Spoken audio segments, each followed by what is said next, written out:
What's up, everybody? Welcome to Podcast Now. I'm Alex, and in this video, I want to talk about if the Deathly Hallows will be in Hogwarts Legacy. Now, we've already talked about the Elder Wand, so I will recap that. We'll talk about that a little bit, but basically, I want to focus on the Resurrection Stone, and I want to focus on the Cloak of Invisibility. Those are going to be the two things that really, but again, Deathly Hallows just to kind of make it an overall package. So we're going to do that. This was requested of me by many, it seemed like a reoccurring thing that people kept asking this. I do read, just for clarification, I do read your suggestions. I can't get to all of them. I can't read every single one, but I really do try to take all of the stuff you guys are saying into account. We have many, many months, potentially years, to talk about this game. I want to get to as many of your guys' topics as humanly possible, okay? And that's the goal of this channel. That's the goal of this kind of series on Hogwarts Legacy. I have my own ideas. We will be doing a lot of my own ideas, obviously, in these videos, but I definitely want to do things that you guys want to see. So again, if you guys have more suggestions for me, keep leaving them in the comments below. I will try to read them, respond if I can, but definitely also, if I can, make videos on them, okay? If you guys like that stuff, make sure you're subscribed, have the bell icon turned on, and again, I really do appreciate all your guys' support. You guys have been incredible in honestly every single Hogwarts Legacy video, and there are many, many more coming. So let's talk about this. Let's start with the Elder Wand, and let's kind of get it out of the way early because we've talked about it before. Elder Wand is difficult. Again, we talked about that. We don't necessarily know who has it. We don't know if it's even, I don't think it's even possible for it to get to Hogwarts in this time. Again, if you possess the Elder Wand, then it needs to be taken from you because eventually it goes to Gregorovich, which then goes to Grindelwald, and you know what I mean? It gets pretty, like there is a kind of a mystery to where the Elder Wand is kind of right around the time of like the mid to late 1800s. So it is possible. At the same time, you would then have to have the wand taken from you, which we know could either happen by you losing a duel or you being killed, which is kind of a little extreme, right? But Gregorovich needs to eventually get it, right? So that Grindelwald can get it. So Elder Wand, cool as an Easter egg, and I did see that. That's kind of actually a reoccurring theme I think we should discuss a little bit in this video, is even if they're not like major things, which I don't think honestly any of these are going to be,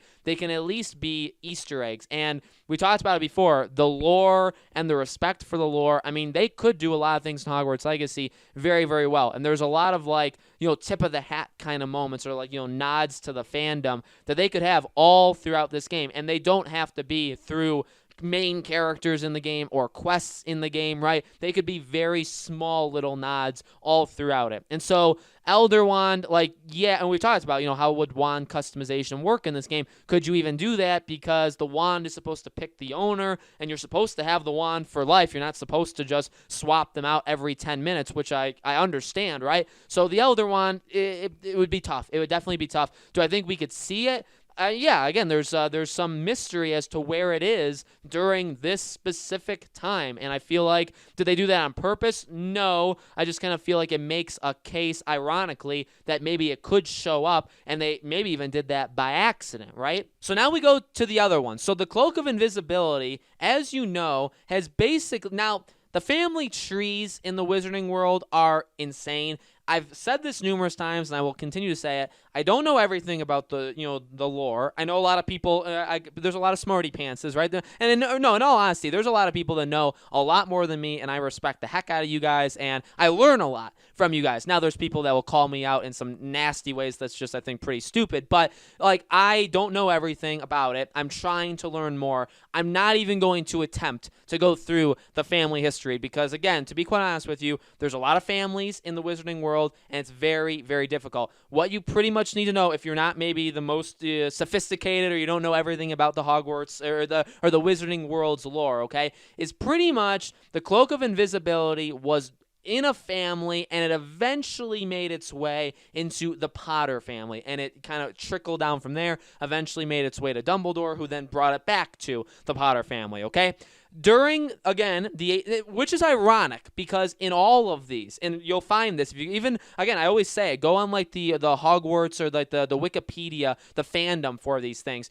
They do a really good job. Again, it's a little confusing, but the Cloak of Invisibility pretty much, went into eventually the Potter family. Now, right before that, there was like a little bit of confusion. Really, the story of the Deathly Hallows, the one that Hermione tells, and the one that in the movie I think is just beautifully animated. One of my favorite moments from any movie ever. Also done really well in the books. There's a lot of confusion what happened to all three of the items ever since those three, okay? Like, after that story ended, there's a lot of, like, well, who really knows? There are some, and then eventually they make its way into more, I don't know, like, we know who they're talking about, you know what I mean? Like, they're more recognizable is the word. They're more recognizable names. So, the Cloak of Invisibility eventually made its way into the Potter house, but before that, it was a little bit up for grabs. Could it appear in Hogwarts Legacy? I do think so. I really do think so. It's even, now, I don't think you can be in possession of it, that again, because it eventually needs to make its way back into the Potter family, right? I don't know how they would be able to do that. It's the same thing, to be honest with you. The Resurrection Stone and the Cloak of Invisibility is the exact same thing as the Elder Wand, where I guess technically the Elder Wand is maybe a little bit more severe because you need to, again, like, you need to have it stolen from you. You need to lose it from it. You need to have it, like, won against you. Like, all those different things. One of those things needs to happen for the Elder Wand to go away. Now, again, I guess technically if you just steal it from somebody, which Grindelwald did. Grindelwald literally, like, took it from Grigorovich's, like, bedroom, right? He didn't do anything. He literally just took it, and because you took it, you're in possession, which kind of, by the way, makes it a little lame that you're supposed to technically, like, duel them or disarm them or stuff like that. Kind of makes it a little lame when you can literally just kind of sneak in, kind of like lock pick the door, take the wand, run away, and then all of a sudden its loyalty just switches to you, right? A little strange, but it's the same basic premise, I would say, for the other two Deathly Hallows as it is for that one, where if you are in full possession of it, you would need it to be taken from you in some way. And the Elder Wand was always, the Resurrection Stone,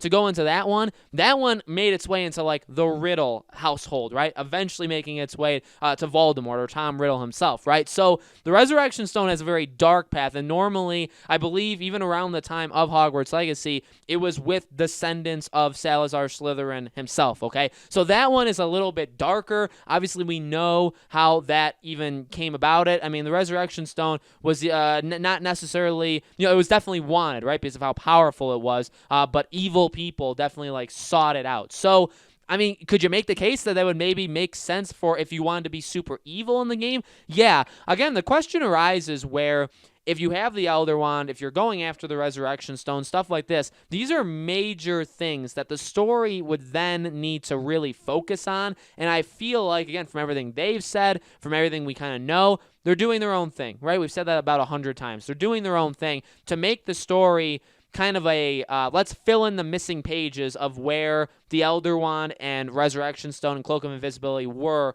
during the 1800s. To make it that doesn't really make money. You know what I mean? Because it's original, I guess, because they get to fill in the gaps and they get to kind of do their own thing. But they're using, and I guess you could say they're already using, like, source material, but they're really using it for this one, right? Now, again, would being able to use the Cloak of Invisibility be cool? Yeah, honestly, that is the most practical of all three. The Elder Wand, I mean, yeah, it's a wand, so you'd be able to cast the spells you could already cast with any other wand, but how, like, does the Elder Wand buff your mat? You know what I mean? Like, how would that work in a game mechanic? The Resurrection Stone, what the heck would you do with that? You know what I mean? Obviously, we know what you could do with it, but, like, why would you be doing, you know what I mean? Like, why would that be something you're even going after? It doesn't really, again, that one doesn't even make much sense. The Cloak of Invisibility, I mean, you could use to just hide yourself. Harry Potter did it, obviously, right, in even the first movie. So, I mean, that one has more practical effects, but even that one, it's like, well, why, I was going to say, why would you be sneaking around Hogwarts? There are, as we've seen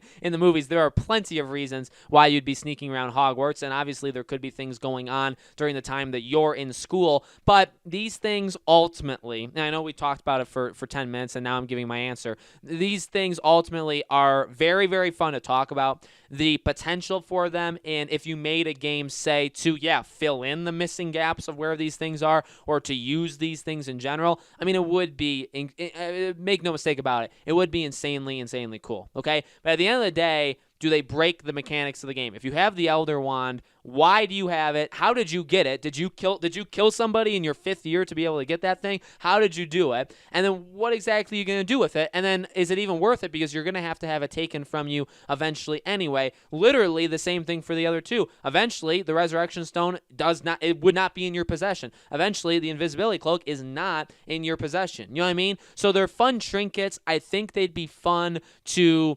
I don't know, because when we talk about Easter eggs, it's like, well, sometimes in games, like, you'd literally be able to physically see them.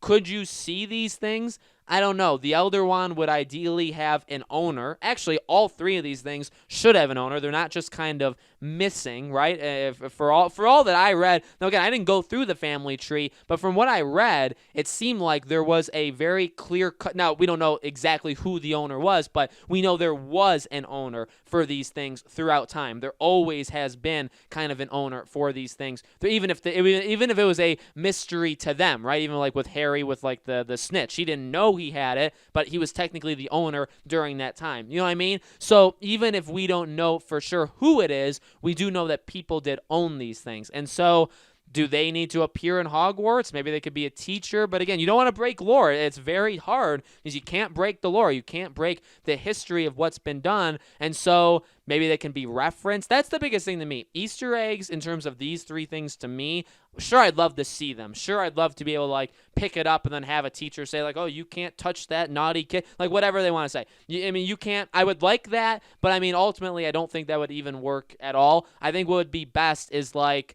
even like a McGonagall kind of speech like we got in Chamber, like telling us about the Chamber of Secrets, which I thought was really well done in the movie. You could do that. You could even have it just organically work its way into dialogue where we hear about the Elder Wand. I mean, they can still take this opportunity in Hogwarts Legacy, by the way, to clarify things, to tell us who does have the Elder Wand, who does have the other 2. You know, where are these things? They could tell us. They could easily tell us in a dialogue or in a quest or something. They could easily do that, right? Maybe, I mean, we saw him fight. We saw the character fight like that dark kind of wizard, right? And like the mask. Maybe they know. You know what I mean? Maybe, probably not, but maybe they do, right? So guys, let me know in the comments below. What do you think? Do you think that the Deathly Hallows will make its way into the game? Do you think we'll be able to interact with it? Do you think it could just be like a very subtle mention of them? What do you think? Let me know. Again, as always, make sure you guys are subscribed to this channel. Hit the bell icon so you guys know when all these videos go up. As always, I do a video on Hogwarts Legacy every 2 to 3 days. More suggestions, or the more the merrier, right? Thank you guys so much for watching this. I truly do appreciate it. Thank you for watching all of these. I hope to see you all on the next video.